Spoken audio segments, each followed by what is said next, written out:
It's Tim Albright with AVNation with the road to InfoComm. InfoComm 2025 happens the 11th through the 13th of June in beautiful Orlando, Florida. And with me to talk about, well, himself and the stuff he's doing is Ryan Gray from Yavapai College. How are you, brother? I'm doing good. And Tim, always a joy to get with you and talk about my favorite topic, me. Me.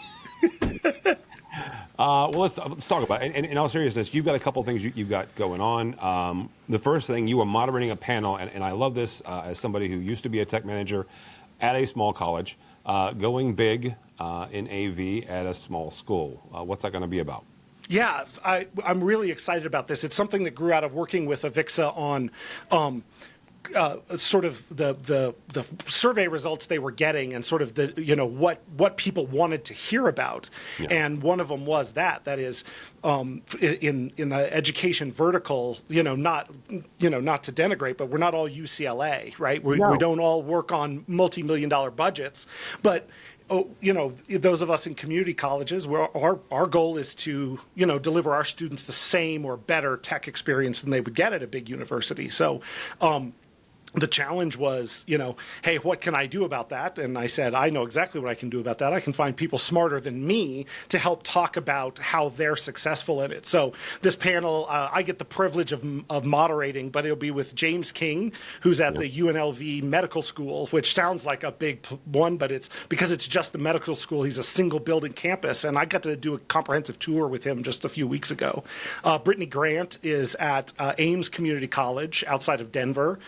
Annie Foster is at Washington and Lee University, so that's a small liberal arts school. And then our friend mine, Lyle Waldron from the University of Trinidad and Tobago. So we've got kind of a good, diverse perspectives of how people are trying to, do really good AV work at small schools. So we're going to be talking about how to, develop your internal talent to punch above your weight class, leveraging student employees, how, using things like HETMA or other places to leverage to add your influence in with others to interact in the industry. And developing partnerships with people on your campus, and just sort of the tips and tricks that we've used at our institutions to really turn out, university expectation AV experiences at smaller institutions with smaller institution budgets. Yeah, that is really, really good. And you're right. We're not all, a big college with a big endowment. A lot of us have to, or a lot of you guys have to really work within some constraints. Yeah, and the flip side is there's advantages to small schools. You get to have personal relationships with everybody, right? So so you can leverage those into doing things. There's just a little bit different of a paradigm. So we wanted to make sure we had a session that really catered to that audience this year. Yeah, you're also taking folks around the show floor, so talk about the tours. Yeah, sure. So one of the great pleasures has been to, I won't say usurp Joe Way's role in doing the official AVIXA's official Learning Spaces show floor tours, but it really is a pleasure. So you can add this in your registration for InfoComm, and they're at 1:00 p.m. on Wednesday and Thursday. It's the same tour both days, so grab any space that's left in either one, and especially if it's your first time, if you're watching this going, man, it's my first time at InfoComm, and just a look at that show floor map goes, oh my gosh, this looks huge and intimidating. What we're going to do is make quick hits at booths that have things that are highly relevant for learning spaces.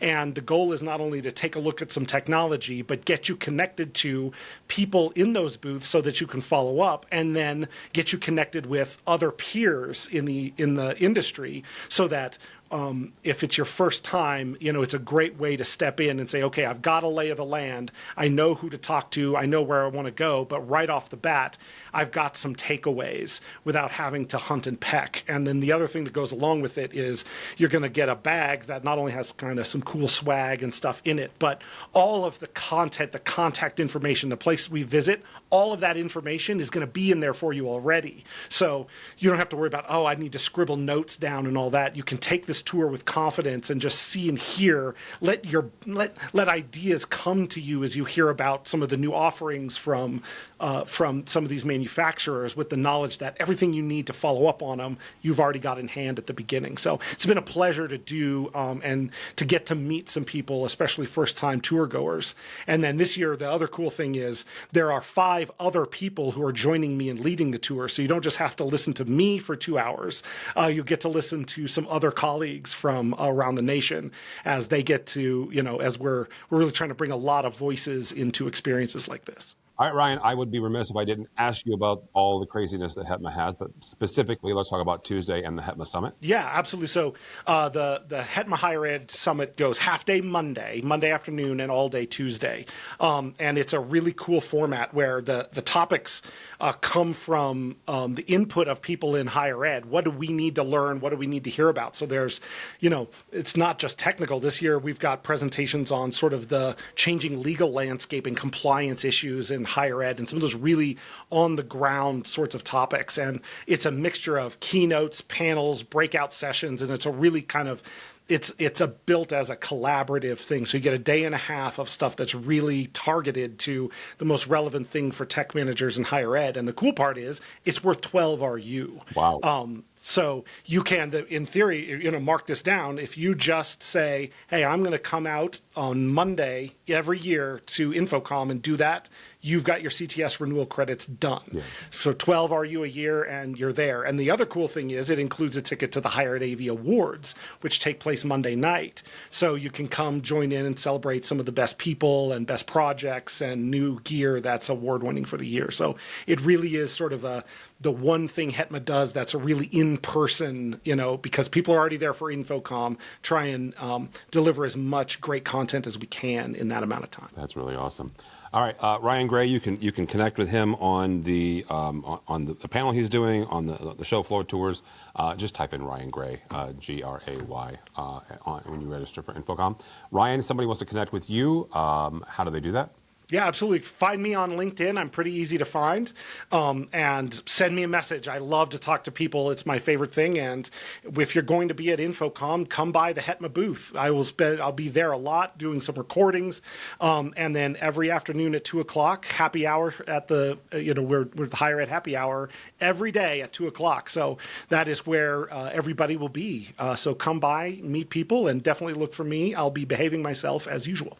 I don't believe that part, but we will come look to come find you. Thanks so much. We'll get to hang out with Ryan at InfoComm. For us, for AVNation, go by our website, avnation.tv. That's avnation.tv, and follow along as we also head to Orlando for InfoComm 2025, the 11th through the 13th of June. All that and more at avnation.tv. That's avnation.tv.